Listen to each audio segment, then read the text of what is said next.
Hi అండి అందరికీ welcome to Devansh తండ్రి బ్లాగ్స్. ఈరోజు బాస్మతి రైస్తో మా అత్తమ్మ స్టైల్ దమ్ బిర్యానీ ఎలా చేయాలో ఒకసారి చూసేద్దాం.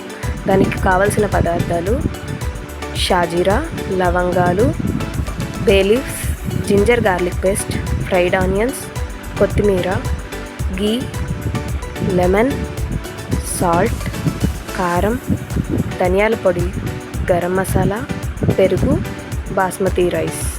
ఇప్పుడు తయారీ విధానం చెప్తాం. పావు కిలో చికెన్లో కొద్దిగా షాజీరా వేసుకొని 2 టేబుల్ స్పూన్ల అల్లం వెల్లుల్లి పేస్ట్, కొద్దిగా ఫ్రైడ్ ఆనియన్స్, కొద్దిగా కొత్తిమీర, 2 టేబుల్ స్పూన్ల నెయ్యి వేసుకుని ముక్కలను మసాజ్ చేసుకుంటూ కలుపుకోవాలి. ఇలా మనం ముక్కలను మసాజ్ చేసుకుంటూ కలుపుకోవడం వల్ల ముక్కకు ఆ జ్యూసీనెస్, ఆ టేస్ట్ అనేవి పడతాయి. తర్వాత 2 బద్దల నిమ్మకాయ రసం, 2 టేబుల్ స్పూన్ల సాల్ట్, 2 టేబుల్ స్పూన్ల కారం, కొద్దిగా ధనియాల పొడి, కొద్దిగా చికెన్ మసాలా వేసుకొని ఆ స్పైసెస్ అన్ని ముక్కలకు పట్టేలా కలుపుకోవాలి.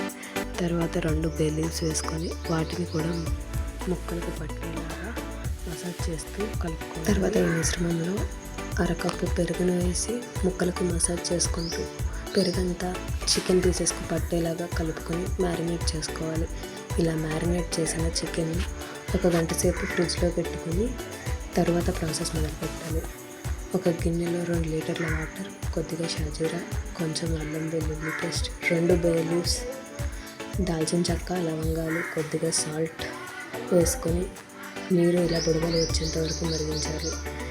ఇప్పుడు హైలోనే ఉంచుకొని ముందుగా కడిగిన బాస్మతి రైస్ను ఆ వాటర్లో వేసి 80% ఉడికే వరకు ఉడికించాలి. ఇప్పుడు మీరు చూస్తున్న విధంగా ఇలా ఒకసారి చెక్ చేస్తే 80% ఉడికిందో లేదో అర్థమవుతుంది. తర్వాత మ్యారినేట్ చేసుకున్న చికెన్పై బాస్మతి రైస్ను ఈవెన్గా స్ప్రెడ్ చేసుకోవాలి. ఇలా ఈవెన్గా స్ప్రెడ్ చేసిన తర్వాత కొద్దిగా ఫ్రైడ్ ఆనియన్స్, కొద్దిగా రైస్ చుట్టూరు గార్నిషింగ్ చేసుకోవాలి. తర్వాత కొంచెం కొత్తిమీర తీసుకొని గార్నిష్ చేసి 2 టేబుల్ స్పూన్ల నెయ్యిని ఆ రైస్ చుట్టూరు జల్లుకోవాలి. ఇక్కడ నాకు మెల్ట్ అయిన నెయ్యి లేదు కాబట్టి ఆ గట్టి నెయ్యిని రైస్ చుట్టూరు స్ప్రెడ్ చేసుకున్నాను.